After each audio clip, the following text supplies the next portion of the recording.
I want to be sure to welcome everybody. We're very happy to have you this evening. And I'm going to light the chalice and we'll read the chalice lighting words. It's a little tiny chalice. I'm not sure you can see the light, but it's there, I promise. Committed to respond to the call of a wounded world, we join together this day with loving hearts, hands, and minds. Embracing the interconnected web of water, air, and earth, we light a fire of sustaining hope, ever bright with love and justice. May we bring forth this day new wisdom, strength, and courage to create a world not of wealth, but well-being, a world of new peace and abundance for all. As we give thanks for this earth, our shared and singular home, may we dedicate ourselves to its ongoing care. Rising to the calls deep within us and all around us, may we respond today and always with courage and with love. I will turn it over now to Lee Cook, who's a member of the Climate Action Team, who is going to introduce our session and introduce our speaker. Well, welcome everybody to the third in our three-part series on environmental justice titled Climate and Public Health. UUCA's Adult RE and the Climate Action Team thank Georgia Interfaith Power and Light for bringing to us these presentations. But before I get started, I need to comment a little bit about what happened last week. Our presenter, the Reverend Brendelyn Bozeman, was called to officiate or open a graduation ceremony at a local college to her. What turned into what was supposed to be just a beginning speech turned into her need to officiate the whole thing due to whatever tragedy or catastrophe happened there. And she was deeply apologetic, but she could not break away from that obligation in time to join our meeting. So there is talk of including her presentation in a series that Climate Action Team might produce in the next year's program time. So be on the lookout for more presentations from our Climate Action Team. And with that, let me get started with my introduction. This final session addresses issues excuse me, of environmental justice as it relates to racism and public health, and how people of color and people in poverty are especially affected by climate change. I am delighted to introduce our presenter, Dr. Neha Pathak, who is board certified in both internal medicine and lifestyle medicine, and received her certificate in climate change and health communication from Yale School of Public Health. She works to educate healthcare professionals and the public about health impacts of climate change and environmental pollution.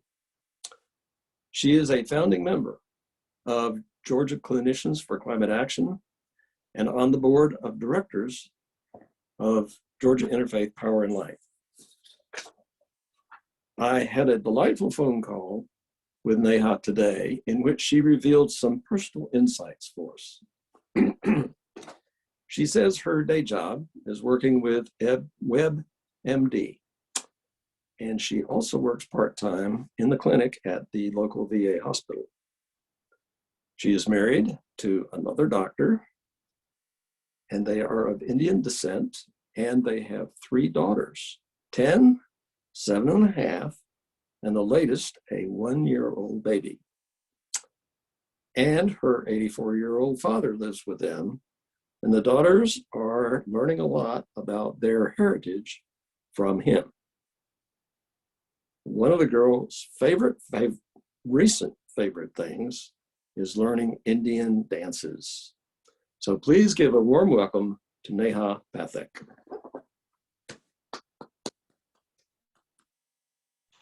Thank you so much for that very kind and fun introduction. I very much appreciate that. And I'm sure my dad would be very happy to know that we were talking about him this evening, because I generally, by 7:30, I'm like, good night, goodbye, Father, I'll see you tomorrow morning. And then he doesn't hear from me again. So I'm sure he's very happy that he's being thought of this evening.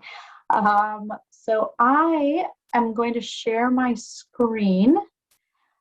And what I'm really hoping for is I'm going to go through this presentation. Please definitely drop any questions or comments in the chat. I really hope to have a long session to speak with everyone at the end. But as we're going through this, I would love you all to kind of just think about what of these health messages may be resonating with you, because this will be really helpful for future work that we want to do. So again, thank you so much on behalf of Georgia Clinicians for Climate Action and GIPL for having me with you this evening to talk about climate change and the health impacts of climate change on us as Georgians. So by the end of the talk, I'm hoping that we will be able to describe the specific health threats from pollution and climate change, basically those that arise from fossil fuel combustion on our health here in Georgia, examine the risks and health impacts on the most vulnerable Georgians, those who live in areas that have been neglected due to systemic racism and due to under-resourcing. And then I'd like to discuss actions that we can take today that both protect our health and address climate change.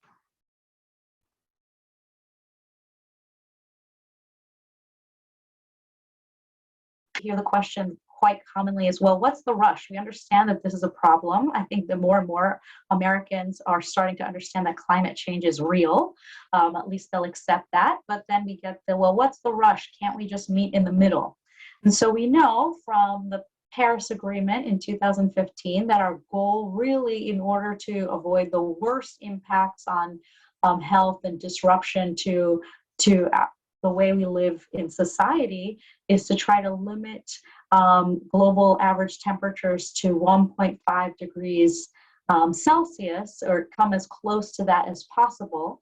And then with the IPCC report in 2018, the time frame got even more compact in terms of suggesting that we really, based on models, should achieve almost a 50% reduction in greenhouse gas emissions by 2030 and achieve net zero by 2050 if we want to achieve this goal. So I think that's a good sort of way to frame the conversation to explain why there is this urgency.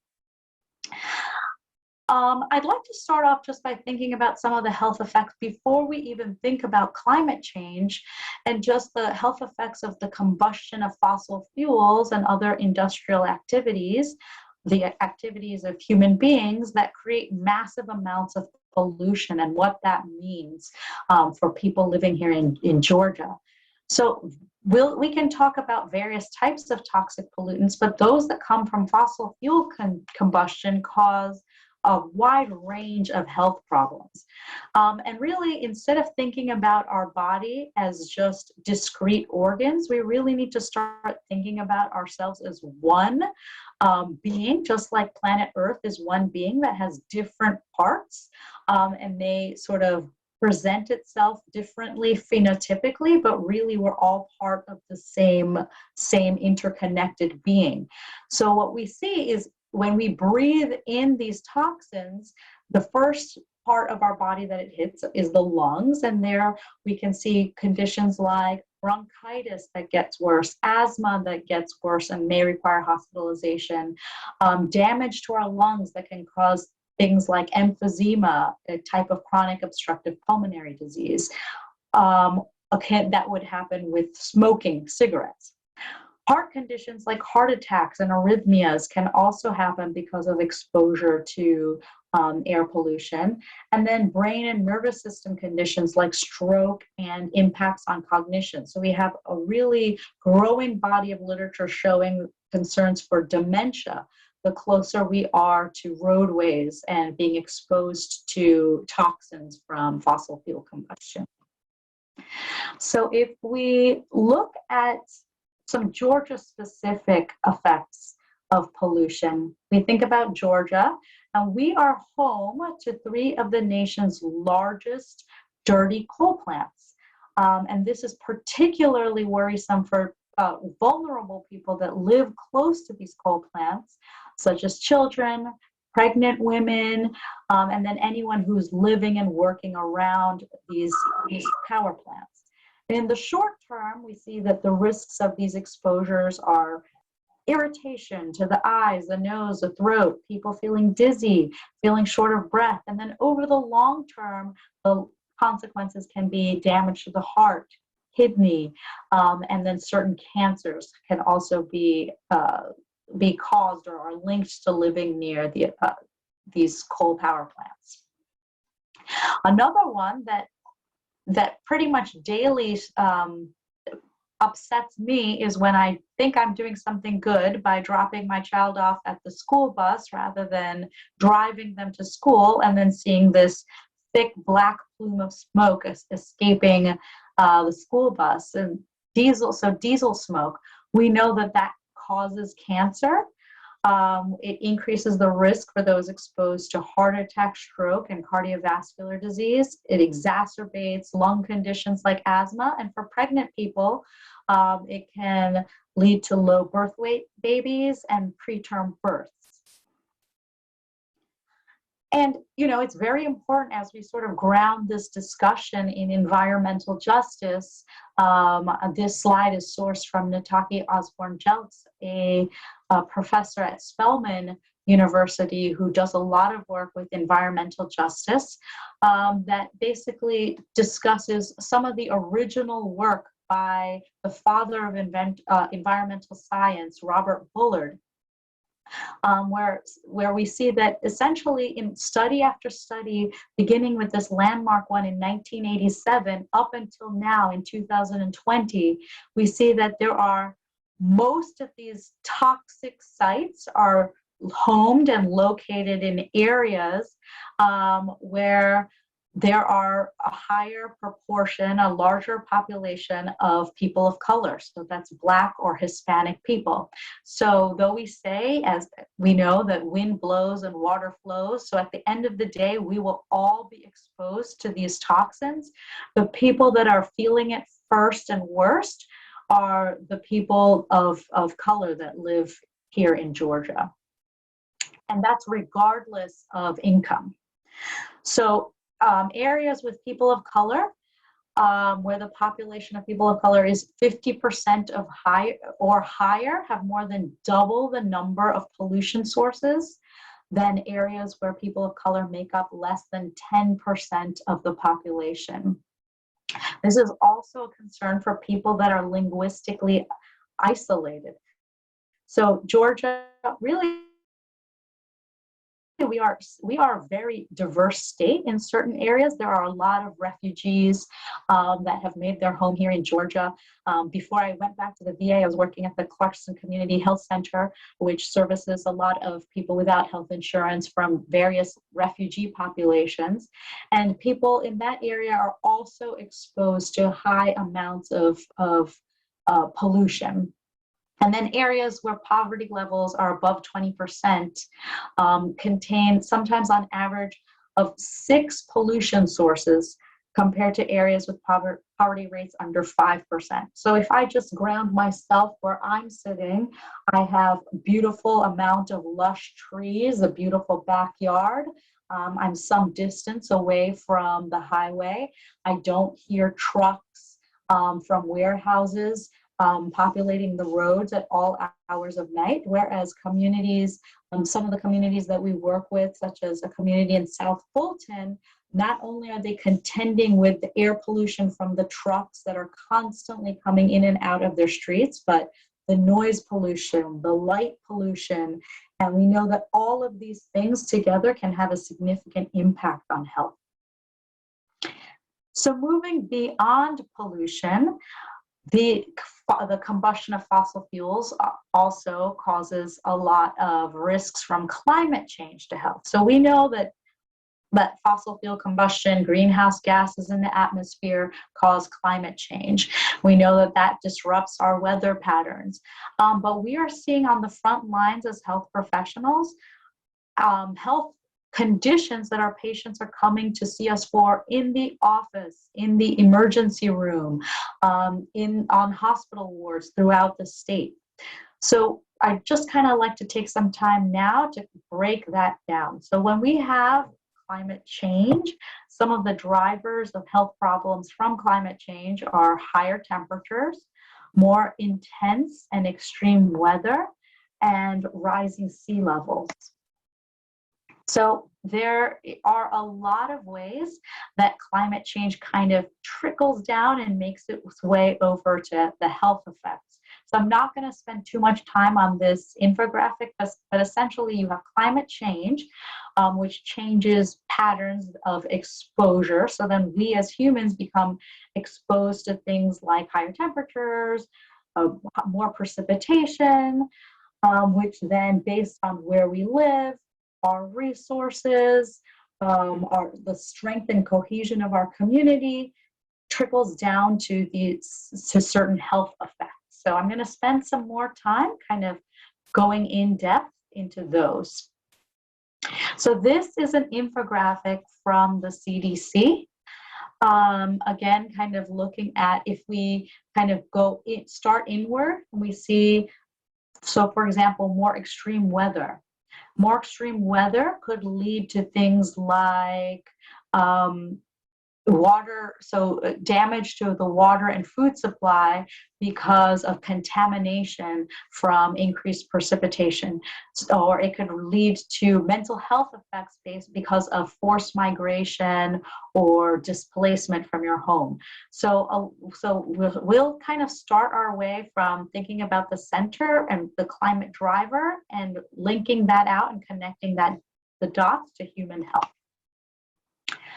This is a great chart that the Medical Society Consortium, of which the Georgia Clinicians for Climate Action is a state affiliate, put out to kind of help us think about regionally. So all of us in the entire world are going to be affected in some way from climate change, but regionally we may have some unique aspects that we need to be concerned about more than people in other areas. So for us here in the Southeast, absolutely extreme temperatures, more exposure to vectors like ticks and mosquitoes, worsened air pollution, coastal flooding, water hazards, and mental health conditions. So they did not put risk of wildfire, but we absolutely know that we are at higher risk for drought and wildfire here in our region.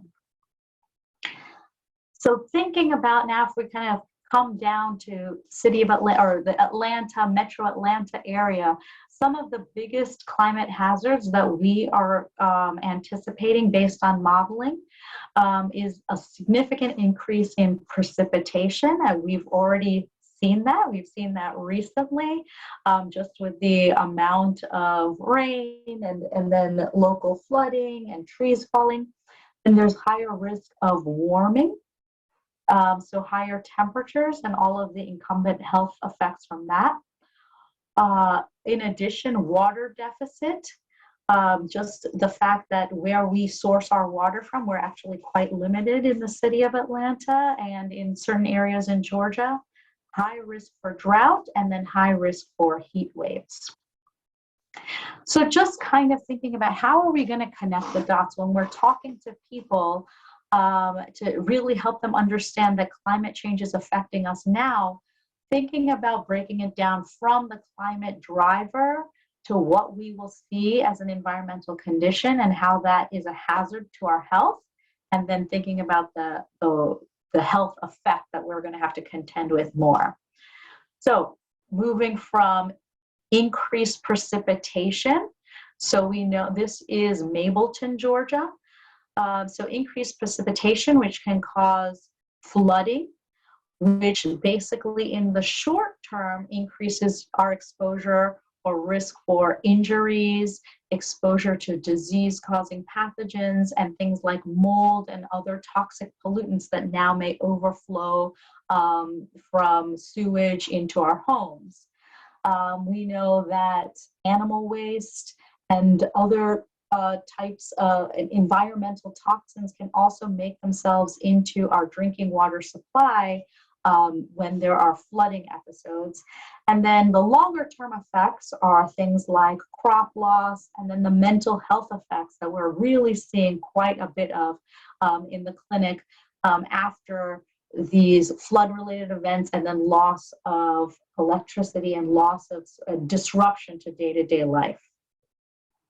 So I'm going to kind of I'm going to see if this works, but connecting the dots from higher carbon dioxide, if anybody wants to kind of walk with me through this, from higher carbon dioxide to ending up looking like this sweet, innocent child who is my middle baby. If anybody feels comfortable unmuting, we can walk through that. Otherwise, I'm happy to go through it too. This is a different format for me, so I can't even see everybody's faces. But if you're feeling like unmuting, please go for it. Maria, I see Maria unmuted. Did I put you on the spot? Yes. What exactly is the question, please?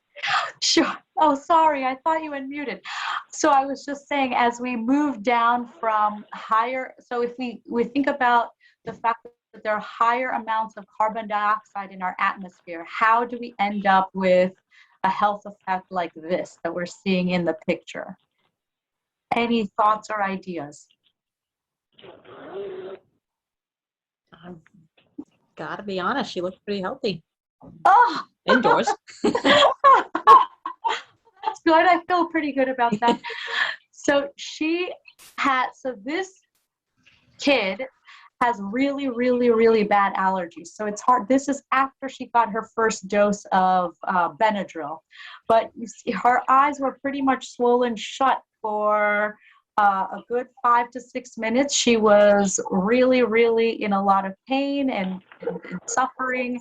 And then she got her Benadryl. And so she was able to see after about, I would say, 10 minutes of suffering. So it turns out that higher carbon dioxide levels, though they're detrimental to the health of humans, are really great for the health of certain weeds and plants that like to produce pollen. So when we have these higher levels of carbon dioxide, we end up having more pollen, longer allergy seasons, and then more children that have a hard time going to sleep. I can tell you that when this happened, even though her eyes opened up, she did not sleep well for at least a week with the allergens. And then they do more poorly on exams and tests, and they have more days of missed school.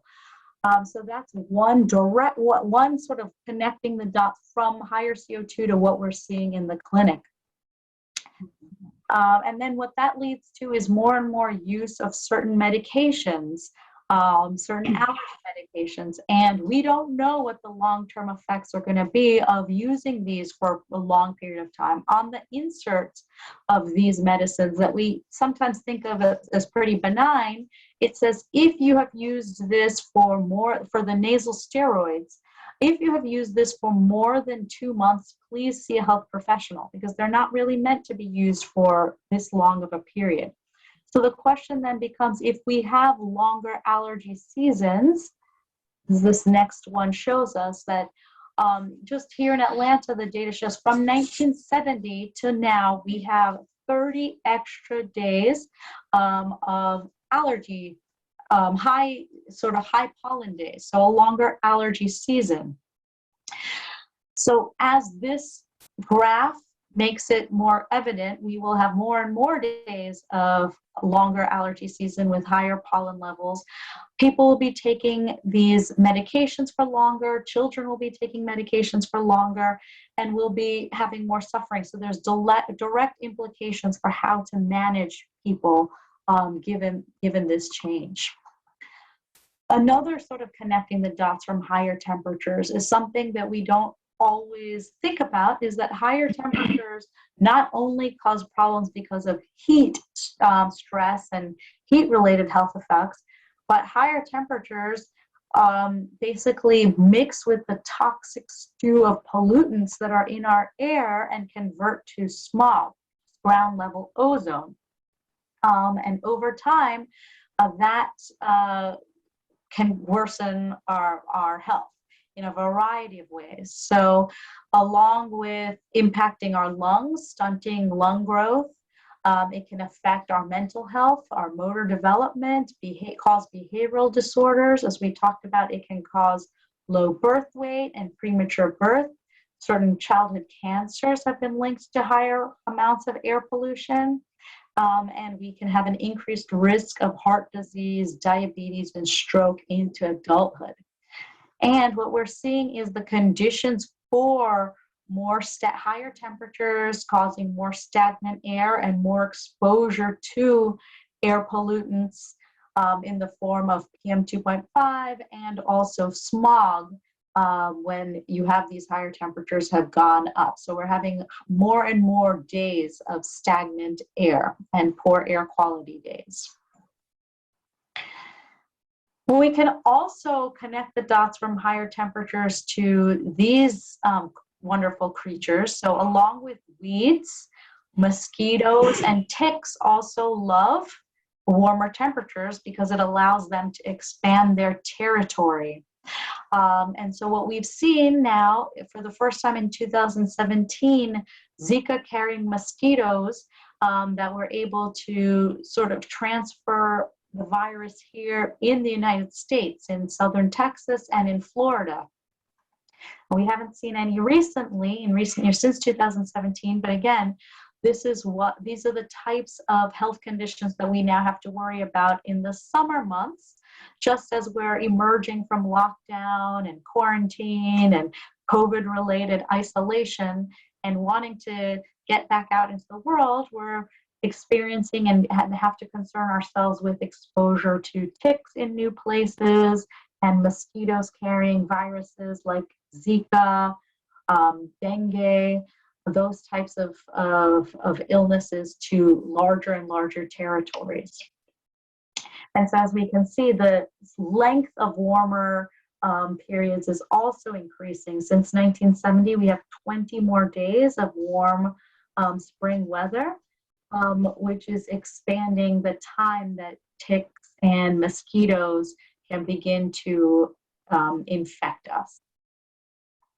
And then lastly, I'd like to kind of think about connecting the dots from all of these climate drivers to mental health, from people that are suffering on the coasts because of extreme weather events and being displaced, people that are suffering because of extreme weather events inland, people who have experienced wildfires. These are significant and traumatizing events that we're still seeing the effects of on children today, especially those who had been displaced from Puerto Rico during Hurricane Maria.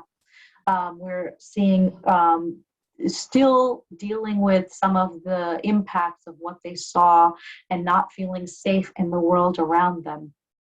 Other types of mental health impacts that we're seeing are just greater amounts of anxiety in younger populations, people that just feel like they don't feel that there's any hope.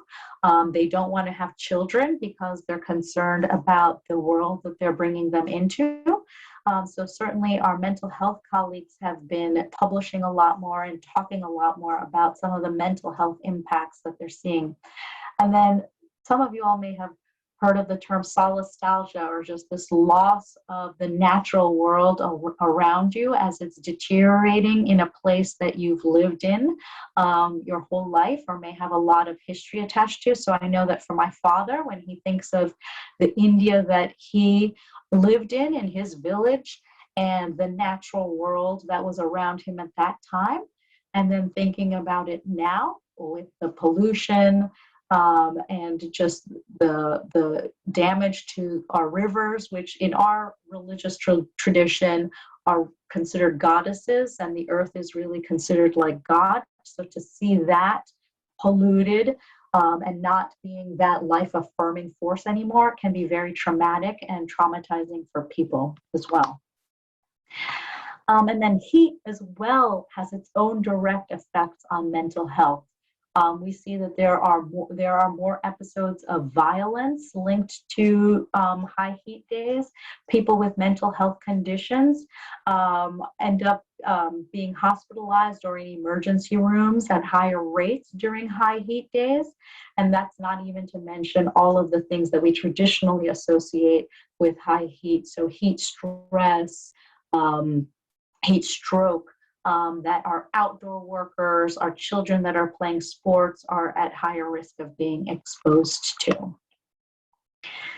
And so that up until now has just sort of been a general overview of the exposures that we're all likely to contend with, regardless of our zip code and regardless of where we live. But as we know with all things, and COVID really has shined a bright spotlight on this, is that even if the exposure is the same, there are differences in how sensitive somebody is to an exposure and their ability to adapt to exposure that can also affect how vulnerable you are. So, for example, people that live in communities that are going to be more likely to be exposed. So with COVID, it is our frontline health workers, our frontline workers that work in grocery stores and do a lot of the face-to-face interaction. They were more likely to be exposed. And their ability to adapt was lessened because they had to be out there doing that work. Similarly with climate change. So if we are living in a place where we're far removed from the coast, we are going to be less sensitive to that exposure. If we're living in a place where we can easily go into our home and turn on an air conditioner, we are going to be less sensitive and have a higher ability to adapt to some of these climate change stressors than somebody who lives in an area with air conditioning is not as easily accessible, or the cost of air conditioning is so high that the energy burden does not allow them to protect themselves from these climate risks. So that increases vulnerability, which actually worsens health outcomes in these communities. It increases your risk of injury, and people that are living in these areas generally have a higher burden of chronic disease as well, because of less access to healthy foods, to areas to perform physical activity. So again, you're at higher risk and more vulnerable and less able to adapt to the health risks of climate change. So this graphic just kind of shows you, so if we kind of took it from the climate driver, so for example, higher precipitation and flooding. If you live in poverty or in a location where you're more likely to be exposed to that flooding, then you're more likely to suffer from that exposure. Then if you may have higher sensitivity because you are at higher risk of flooding and you already have asthma, your children already have asthma because of other environmental exposures that you've already been living with because of systemic racism. Now, because you have asthma, you're exposed to flooding, which may cause mold, you're at higher risk of having an even worse health impact from the flooding effect that affected everybody, but now the health impact on you is much worse. And then your ability to seek care. So if you have asthma, now you have a mold exposure, you're having worsening breathing symptoms, but because of access to healthcare, you can't go to refill your albuterol or your inhaler medication until it's too late. Now you end up in the emergency room. So if you can think about it, as we step down this pathway, the less and less access we have to adaptive capacity, the more sensitivity we have, the worse our health outcomes are, even from the same exposure. The urban heat island is a great example of this phenomenon. So for a lot of us that live in Metro Atlanta, we live in the city, we are all going to be exposed to higher amounts of heat when it's hot compared to our rural counterparts. But for most of us, we can escape into our homes and turn on the air conditioning, and we may not even realize that the temperature outside is unbearable.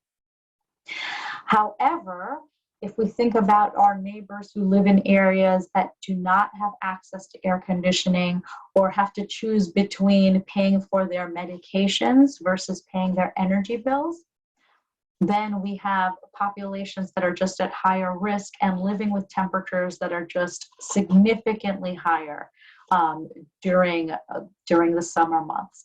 So people that are the most vulnerable would be the elderly population and people of low socioeconomic status. The elderly and those with other medical conditions that are on medications that may make them more sensitive to heat. So if you have high blood pressure and you're on a very simple medicine that doctors often put their patients on, we'll say, it's just a light diuretic, just a mild diuretic. Well, when the temperatures go up, your ability to sweat, your ability to hold on to water is affected. So just being on that medication puts you at higher risk for heat-related effects.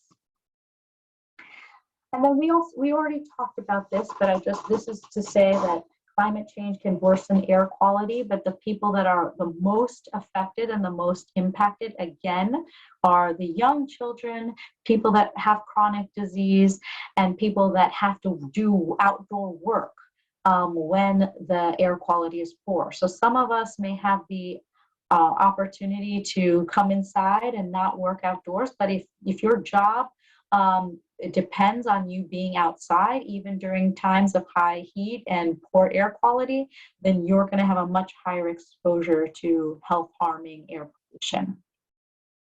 And then this just really brings us to the concept of climate justice and environmental justice, and really thinking about solutions that we come up with, really how they impact those that feel the burden first and worst. Now, one of the examples that we give in the medical community is that if we really tailor our solutions to those that have the highest need for them, everybody benefits from them. So the idea of the little divots in sidewalks that were put in there so that people who were in wheelchairs could have access to sidewalks.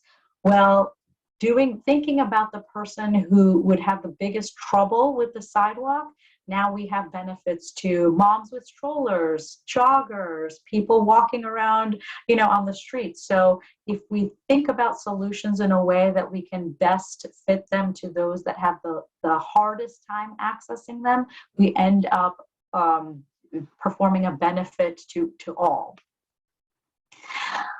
So the last section of this talk, I'd really like to kind of think about the health co-benefits of climate mitigation. So we already have many of the tools we need for most of the solutions for mitigating climate change and helping us adapt to climate change. And a lot of these solutions also improve our health. So cutting emissions from fossil fuels, cutting decarbonizing industrial processes, thinking about zero carbon transport, all of these things actually have health co-benefits. So I'm just going to spend a little bit of time talking about that. Many of you may be familiar with Drawdown Georgia and their 20 achievable goals that we can do here in Georgia that are great solutions for climate change. And as we go through this, I'm going to end with some of these that we can do on the individual level that will actually impact our health almost immediately as well. So the first step to change and change management is to agree that there is a problem that we need to find a solution for. And I'm not talking to everybody here in this group because we all obviously agree that there's a problem, but how are we doing as the larger Georgia community? So Drawdown Georgia actually commissioned a survey to understand how Georgians feel about climate change and sustainability and how their attitudes may have shifted because of what we've just gone through with COVID-19. And to see if Georgians are now seeing a link between climate and social justice issues. So I'm going to just kind of briefly go through some of their survey findings that give us a little bit of a lift here. So the major takeaways were that COVID-19 did have a positive impact on Georgians in terms of our opinions and some of the work we're already doing with relation to climate change. Georgians and a majority worry about climate change and are interested in solutions. And a lot of us are already taking actions to address the issue. Some of the major things that Georgians are interested in are supporting our solar farms, protecting forests, coastal wetlands, and Georgians by and large are saying that they will vote with these values in mind and make purchases and become involved in nonprofits based on these values as well. And a lot of Georgians are saying that climate change and social justice are two intertwined issues. So we can see here that 73% of Georgians are saying that climate change is something that they worry. They are very worried or somewhat worried about. So that's a majority of Georgians. When you use the words global warming, it drops to 54%. So I think the key message here is how we talk about the issue matters. Georgians, how do they feel about global warming harming themselves as well as future generations? So we see here that 70% of all Georgians, and that jumps up to 88% if we're talking about Democrats, believe that that climate change will harm future generations. And 55% of all Georgians see that climate change can harm them personally right now, as opposed to 77% of younger Georgians, college students. So once we agree there's a problem, the next part of change management and health behavior change is to think about learning or learn about solutions. So we're seeing that in Georgia, people really are starting to become familiar with some of the proposed solutions. So electric vehicles, people are showing, people understand that as a solution, rooftop solar, reducing food waste. So I think that there are certain solutions that Drawdown Georgia has found to be significant drivers of climate mitigation in Georgia, and that Georgians already know a lot about.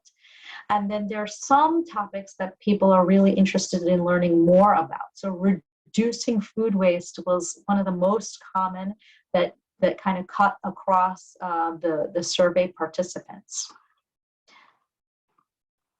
And then after we agree that there's a problem and we learn about solutions, actually taking steps to change is also very important.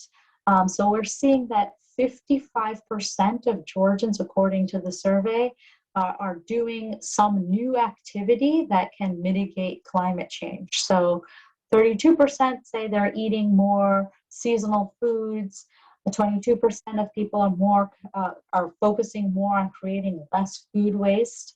And then 20% of people have started creating vegetables at home. We'll see how that continues as quarantine and the shutdowns have allowed us back into the world. But I definitely was one of those that started growing some vegetables at home. And then this is just to show that we really are sort of thinking about voting and buying with our values. So that's a very important step as well as a community, and not just feeling like we're alone in this. So I took the liberty of Drawdown Georgia's beautiful little chart and then highlighting some of the individual actions that people can take, and then we'll I'll zero in on one of those and talk about the health impacts and the climate mitigation impacts.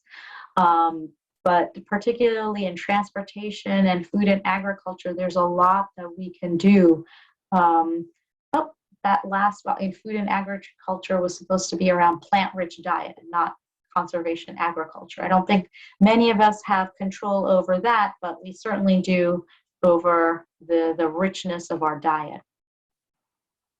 So if we think about just one change that if we made today that would both impact our health and help mitigate climate change. So if we think about Meatless Monday, so swapping out meat on one day for a nutrient-rich plant food diet that's rich in fruits, veggies, beans, nuts, basically the Mediterranean diet. And not like me. Sometimes I'm a vegetarian, but for a long time I was a very bad vegetarian, eating lots of French fries and pizza and saying, well, but that's processed food doesn't count as a healthy substitute. So the planetary benefits of Meatless Monday, if every American was to do this, would be an estimated savings of 100 billion gallons of water, 70 million gallons of gas, and 3 million acres of land. And then the health benefits in the near term, we know that a plant-rich diet can improve digestion, improve the microbiome, improve energy levels, and boost your immune system. And then over the long term, we know that this also has a huge benefit on our risk for obesity, type 2 diabetes, cardiovascular disease, and protecting our kidneys. So that's just with one small change. So the key points, as we already know, I think that the main driving force behind our message as we go out into the world to try to help people make some change in their lives is that really this is real. It is us that are causing climate change. It is bad. Scientists agree, and there's hope. That's the famous line from Anthony Lazarowitz from Yale's climate change program for climate change communication. There are specific health risks to Georgia and Georgians and to the rest of the world. And then if we tackle these risks aggressively, we have real opportunities to mitigate climate change and almost immediate health benefits. So I will stop there and open the floor up to questions, comments, and really just kind of trying to get from you all a sense of what is resonating with you as a message, a health message that might move people.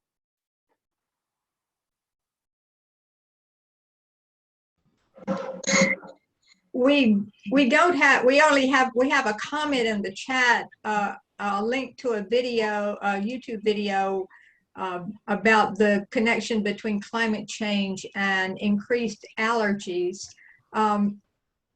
You can either put your questions or comments in the chat, or if you'll stop the screen share, and if you have a comment, just raise your hand and we'll unmute you and call on you. Can you stop the screen share? Yep. Okay, thanks. Yeah. Okay, Lizanne, can you unmute yourself? Yes, I can. Apart from like EVs, My a lot of my interest is in food waste and food redistribution, and how much that could reduce greenhouse gases um, and methane gases as well, things going to the landfill. And I know that's part of drawdown. I don't have a question. It's an observation. That kind of my Yeah, no, I'm glad. that's kind of where I lean to. Yeah. That and transportation, trying to keep my car off the road as much as possible. Absolutely. Yeah, I'm hoping that this can just be open conversation at this point, because I'm sure I can learn from everyone here as much as, we can all learn from each other. I totally agree with that. And I think something in that we do as health professionals is to really think about the individual. So there's a variety of solutions there. There's 20, that's a lot, even honing that down from the 100 that had sort of been initially discussed. And so it's very hard as human beings for us individually to feel like, well, let me start with these 20 solutions or even these 5. Often when we're trying to help our patients change behavior, we are sort of on that, we're sort of hoping for that spiraling up effect. So you change one behavior, you see the benefits of that, you feel the positive results, and then that sort of becomes a force multiplier for other positive change. So, we don't say stop smoking, start walking, eat, more vegetables, start connecting to everybody around you and do that all tomorrow. It's really just exactly like you said. What is the thing that resonates with you personally, the change that you can make personally? And then how do we grow that feeling? How do we communicate that change with others who then can say, oh, well, that's great. Now I feel like, what resonates with me is I can do a meatless Monday, or I can walk the 1 mile to work instead of taking my car. Thank you for sharing that. Other comments, reactions? I like to hear that a lot of Georgians are concerned about this, because I didn't really know that. Right now I live in Carrollton, which is kind of rural. And I mean, I don't hear anyone here talking about climate change. I don't know if it's just, socially not acceptable. Probably when I move back to Atlanta, I'll hear more people talking about it. But I read there's some phenomenon called, well, basically, everyone kind of keeps quiet about something because they don't want to be the odd one out, but actually everybody's thinking about it. So, maybe more people than I know are thinking about climate change, and I can bring it up. Yeah, that's a great point. I think one of the things I've learned from my work at WebMD, it's just sort of the language matters, and sometimes it's the messenger that matters as well. So, if what we've found, when I joined WebMD, I said, you know what, I'm really passionate about climate change. I want to write about climate change and how it affects health, and everybody's going to get so excited, and everybody's going to click on these articles, and you guys are going to love me. And when we did that, nobody clicked on climate change. They just did not. It feels like a very big problem for a lot of people. So when we went through sort of back end ways, so when we said, this summer, this summer we're expecting many more ticks to be around. It was just something like very simple language, but ticks, mosquitoes, those things people really worry about. So then when they clicked on that and they read the story, then in the story you kind of have, and we can expect more of this because of climate change. Maybe it's a sentence or two, but it's really just sort of to get these messages out there. So if you're in a place where you feel like people aren't really interested in talking about climate change, but everybody's suffering from allergies, that's how I usually bring it up in the exam room, is because, again, exam room is a completely apolitical space, but I do want people to realize that you're going to need to come to talk to me about this earlier than when you used to. You used to think allergy season was like April. Now, if we want to stop it before it gets started, you really need to come to me in mid-March or early March so we can start you on something. And that's because of climate change. The allergy seasons just getting longer.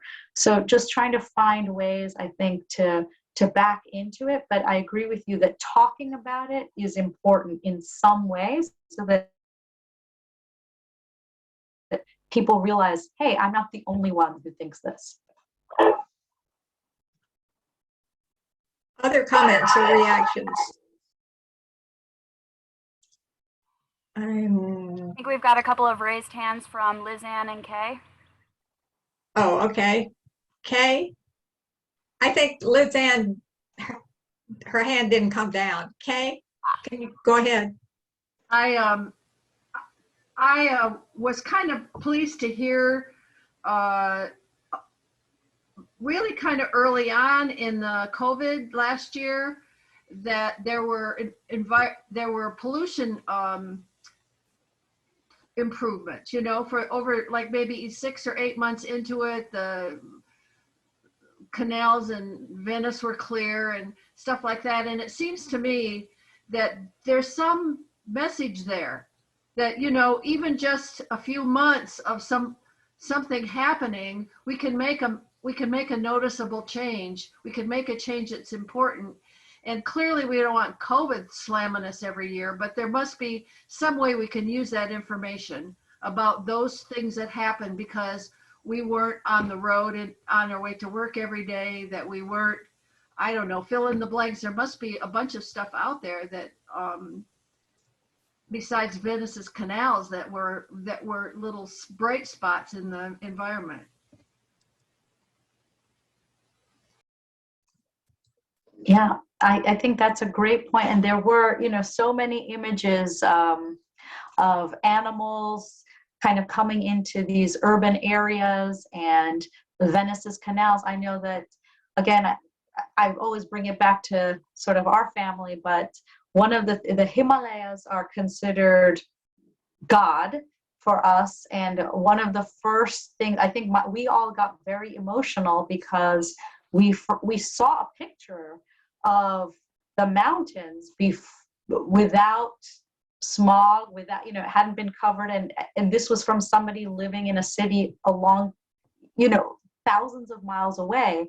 And that picture made its way over to us. And it was just like a very sort of spiritual experience for us to see that there he is, and there she is flowing from the Ganga River, flowing from him. So it was just a very emotional experience. So how do you allow people to feel that and continue on with it? One of the disheartening things right now for me is to see that we saw that, we experienced it, and now we're coming out of lockdown and it's like, oh, okay, we got to double, now I need to go on 3 trips and I need, so you're right. I don't know how we capture that feeling and get people to sort of just pull back a little bit. Jean, can you unmute yourself? Well, I have found that actually the year of COVID taught me a lot of what I could do differently.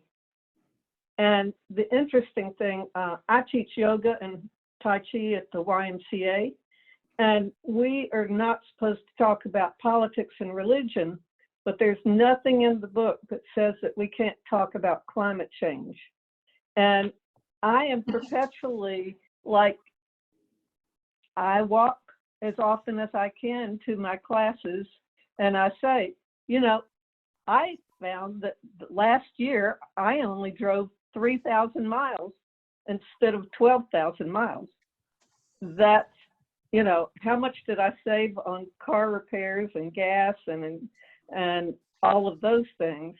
And so I expect that I will have a little more this year, but now that I've seen that I can do it, it's like I'm really working to say, how long can I go on a tank of gas? it used to be a week and now it's a month.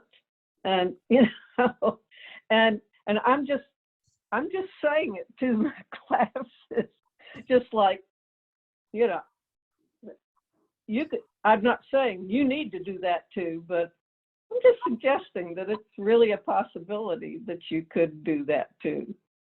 And, you know, that there are a number of other ways that just this time was great for, you know, it might have been a challenge in many ways, but it was great for having time to evaluate what is important and, you know, working on planting and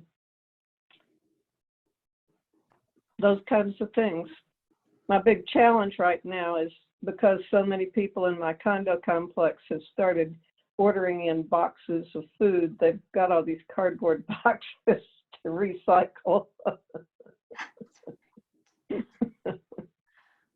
Thank you so much for sharing that. That's exactly right. And you're in a space too where people are doing something to improve their health with yoga and Tai Chi. So it seems like a good place to kind of re-center them in the, you know, how else can you change your behavior to improve your own personal health and the world around you. That's great. Thank you. And we have these virtual UU yoga classes once a week too. That's great. I have to get my kids in. Yeah. Other reflections or comments or experiences to share. Hildegard, are you raising your hand? Yes, you are. Go ahead. So I wonder, Nat, if you know of any studies that might speak to incentivizing this either through pay penalties or additional pay. For example, we have friends in Germany, and we were there one time when they were putting their garbage out. Now, we have huge Herbie-Kirbies here, right? They get taxed based on how much they actually take to the curb. And this couple had this tiny little container, and that was it for like 2 weeks. And if they have more than that, they have to pay a pretty substantial amount to have their garbage removed. So in other words, it isn't just a moral or a values issue, it's a financial issue. I mean, I realize that would take legislation, but I wonder if studies have been done to see how much financial incentives can move us in the right direction. And that's a great question. I know of some studies that have put the financial incentive in both ways. So charging you more for health insurance in the wellness space. So for employee wellness programs where you either get a benefit, a credit for participating in these wellness programs, or a charge to your health insurance for not participating. And the data is not great.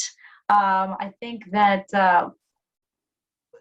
I guess there's a couple of issues. I think in terms of human behavior change, people make excuses for just justifying that additional cost if the human factors are not there to make it easier for them to do it. So, excuse me, if we are sort of more of a consumption-based society, which I would say that in the United States we are, so we have all of these wrappers and these boxes and these toys and all this junk that just accumulates. It's probably easier psychologically to just say, I'll just pay the fine than it is to limit the buying of it in the moment. And then we're not great at taxing ourselves. I mean, it's so interesting. I think someone mentioned at the beginning that Kemp had reduced the gasoline tax. Yeah. It's just so fascinating to me that and meanwhile there's a $200 yearly charge on EV registrations, I think. So we're just not great at incentivizing the right things, I think, depending on where we live. I think also it's so hard, it's expensive to live sustainably because it's not highly implemented at a large scale. It's just companies that are trying to, one, sell it, and two, actually live it. But so to penalize people for having more trash for, like a 5 or 6 person family that can't afford to buy all this sustainable products, even though in the long run they might save them money in upfront, it's going to cost them a lot more. So I think it's that would be hard to do without really, just making it so much harder for the people that are already so disadvantaged in all these ways. Yeah, that's a good point, Carrie. Yeah. That's a great point. I think, we had mentioned that. So I had a pandemic baby, and I think before we had really gotten ourselves into a really good groove of buying as little as possible. When we got pregnant, we said, okay, this is going to be a no-buy baby. We are buying nothing for this kid. Like, everything is going to be hand-me-downs and whatever people will give us. But then, we had to buy diapers.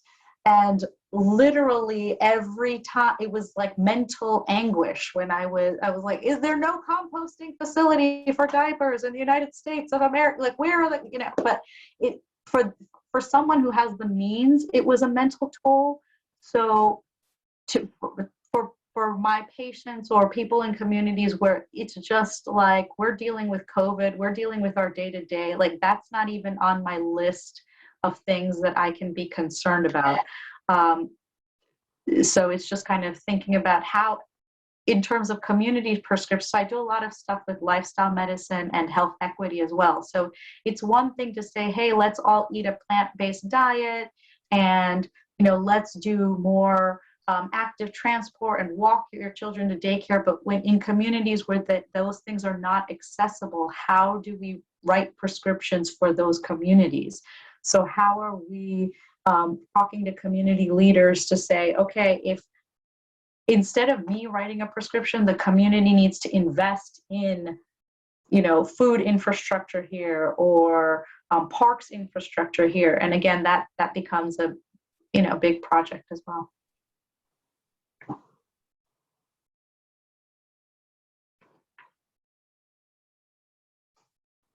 Other comments? Community gardens help people think that way. Wherever there's a neighborhood that has a community garden, if you can get in on that.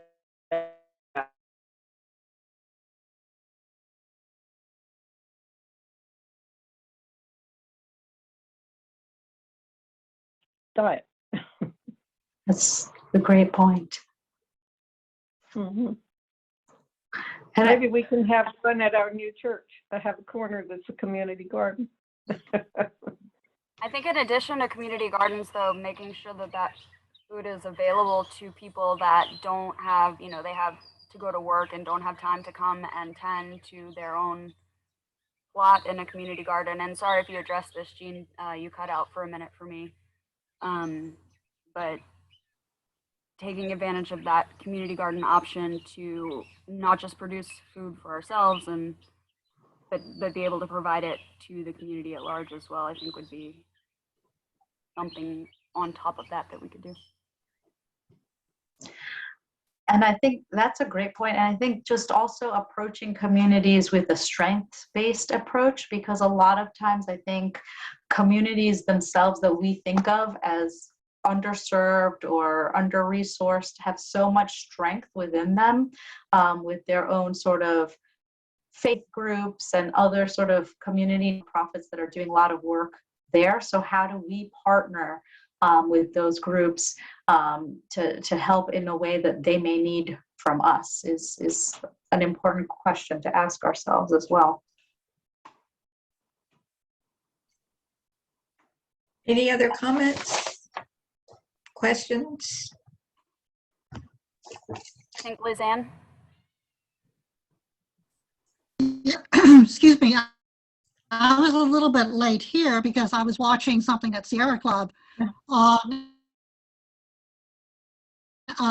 food waste. And the city of Atlanta has a young woman there who, through the city, is creating, helping to create compost bins, food recycling, food pickup, food donations, that type of thing. So there's actually quite a bit happening. And I knew about some of this stuff because some of member of another church I go to, a couple of members there are involved with picking up food from restaurants. But I didn't know how extensively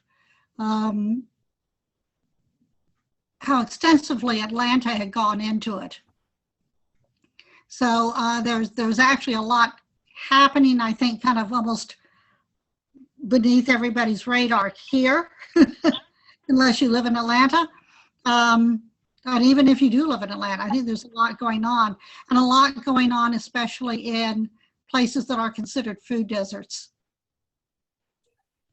I heard on NPR over a year ago, before COVID, that the whole restaurant group at Ponce City Market had like a computer-based telling what waste they had and matching it up with people who were delivering it to people who needed food for at the end of every day in these restaurants. Yeah.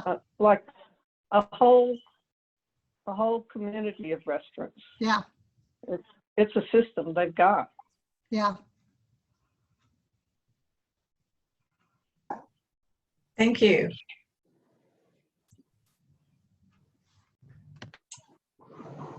Anyone else? Yeah, just Maria? just speaking of taking the back door or the kind of, I don't know, indirect approach to convincing other people of climate change.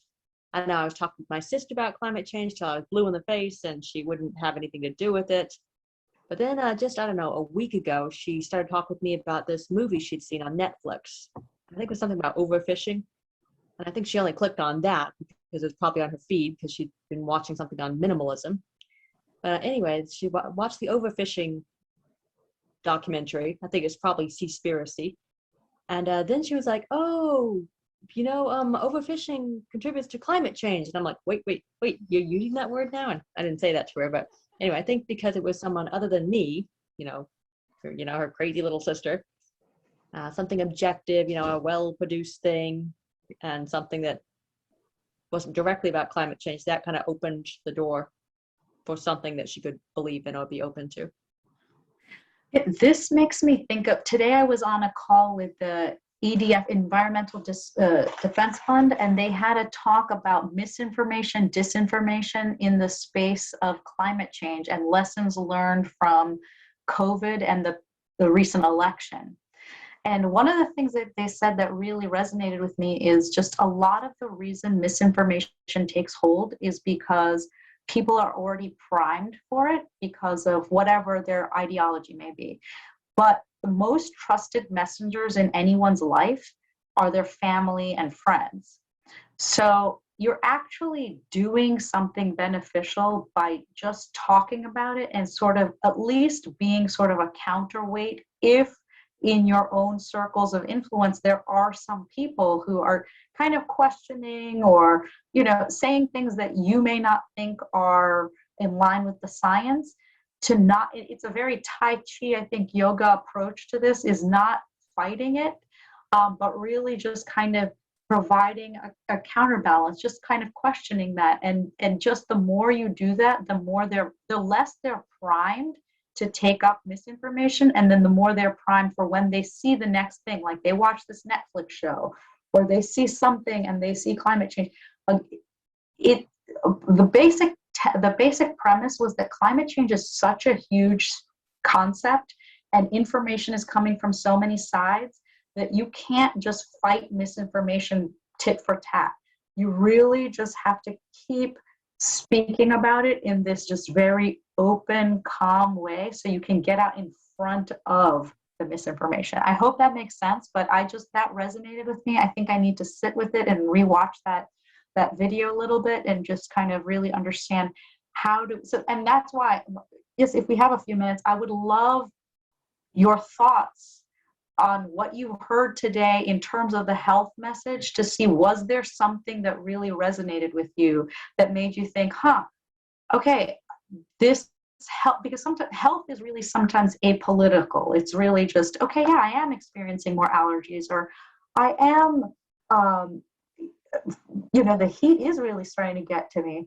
So were there any particular health messages or any particular ways we connected the dots today that resonated, that you feel like more, if people knew, it would be a different conversation? I think that what you said about, particularly about the flooding and waterborne infection, that's not a connection that I had really thought about before, and that really impacts, it doesn't take a lot of flooding to have too many mosquitoes or whatever. And to talk about it, that, we're experiencing climate change, and one of the effects is increased flooding, and that can lead to these kinds of problems. I guess that's a kind of connecting the dots that I don't think I had thought about, and I don't think I'd heard it expressed quite that way before. Thank you. To counterbalance that, June, I was once having a conversation, maybe like 3 months before the pandemic started, about climate change and the introduction of new, viruses that have been frozen, et cetera, and just the increase of, like bugs and stuff like that, just the way that it was impacting that. And basically a Georgia Tech physics professor in the space of that conversation took the stance of denying climate change, which is not something that I know that he believes in any way. And it was really weird to sort of encounter that, what became kind of a confrontational discussion, just by saying, I think maybe he got, I don't know, people get really defensive when you threaten them with these new and not quite dealt with yet global scale or individual scale, but just like these big scary new things that they haven't actually had to encounter yet. People get super defensive, even if that's not even, what they truly believe. It was I don't know, that was kind of a learning experience for me, in communication at least. I think that's a great point in terms of the fear of overselling. And I think that a lot of communicators around COVID have been struggling with that as well, is that there's certain things we know, the science has been around for a long time. There's certain things that are just emerging. So if, you say, well, climate change is going to lead to antibiotic resistance, there's a lot of signal pointing to that's going to be accurate. It's not quite accurate yet. So you'll get a lot of purists that don't like you even saying that, right? So for a long time, you couldn't even you can't attribute a particular extreme weather event to climate change. You can just say the frequency is more. I can't say this particular one. Now attribution science is changing that, but some of this stuff is new and emerging. So it's just how we have to be very delicate in how sure we are about saying certain things, because it can be off-putting to certain people. And then, you come out, anytime you have to change the record, it always makes people who are prone to not wanting to believe it say, oh, well, you said, that vaccines take years to do clinical trials, and now you're giving me a vaccine in a few months. This can't be true. So it's just really being sure that when you're talking about it, you delicately balance, and you say it, you talk about it with humility and not like it's an absolute fact, I think. Right. Certain things. Kay? That's a great point. And this morning in the paper, there was a whole conversation about the fact that they oversold the danger of being outside with the COVID, and that and they did it they did it in the kind of a way that you do in some kind of science, where if you think the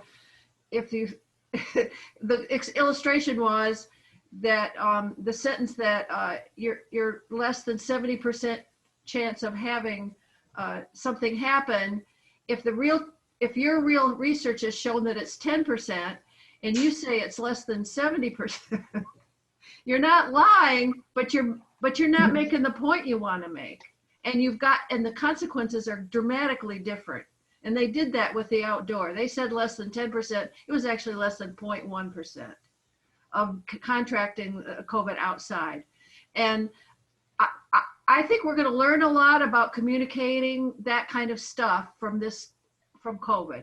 I think we're going to learn a lot about how not to oversell it, as Carrie was saying, which people we can trust to make those kinds of communications. We'll probably have a whole new industry of communications come up, that because the scientists, they don't think like that.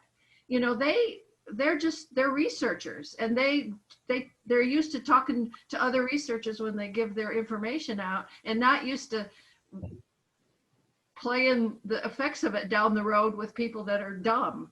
So so, you know, I think that will be a good thing from what comes out of this, is that we're going to have to learn how to talk to the population about risk factors, and we're going to have to learn what people can communicate and who should keep their mouth shut. That's a very good point. We're getting close to 9 o'clock, so we need to wrap this up. If there are no other pressing comments, I'd certainly like to thank Neha for her presentation and for leading us in this discussion. It's been a very rich evening.